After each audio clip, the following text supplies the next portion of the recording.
I want to ask you some questions just about your background because I feel that that's important to understand more about where you're from, your family, your values, your education. I feel like our backgrounds definitely contribute to the path that we'll take. So tell us more about Yudee. I do agree, background does have a great influence and it's really shaped who I am today. So I was born in London, not west of London, a little city, Kensal Green. I grew up partly there. And then when I was quite young, when my family moved back to Nigeria, I am the second daughter of a family of 7 kids. 7 kids? I know, right? Oh my goodness. There's 7 of us. So and where are you in the 7? I'm number 2. Okay. So number 2 daughter, number 2 child. So yeah, definitely it was very, very fun growing up. I obviously come from a large family.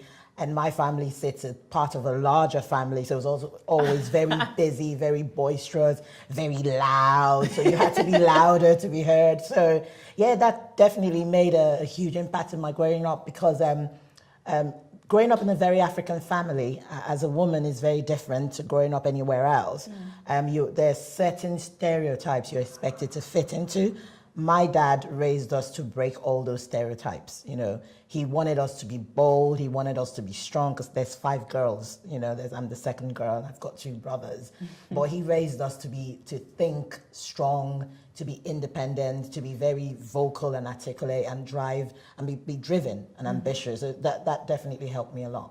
When I think of career journeys in past, I don't think of it as some linear sort of, oh, everything was perfect and it just went up this straight path. Because it can zigzag and it can go back and you can, sort of have different trips that you weren't even expecting. So what was your career journey? My career journey, I'd probably describe like a bowl of spaghetti. So yeah, I started out, so I actually qualified as a lawyer.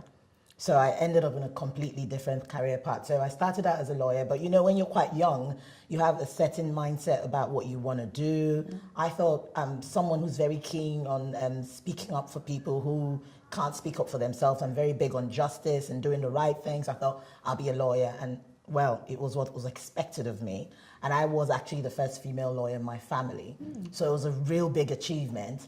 But then after a couple of years, I started to ask myself, for my personality, I'm quite extravagant, I'm quite loud and boisterous. It just wouldn't fit, So I just didn't really see myself doing that for a long time. So I started to really, when you do this, what I like to think of as a SWOT analysis on yourself, strength, weakness, opportunity, and threat thing, I found that I actually like driving things through. I like fixing things.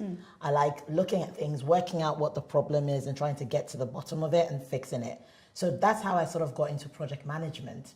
So my first project management job was in Network Rail.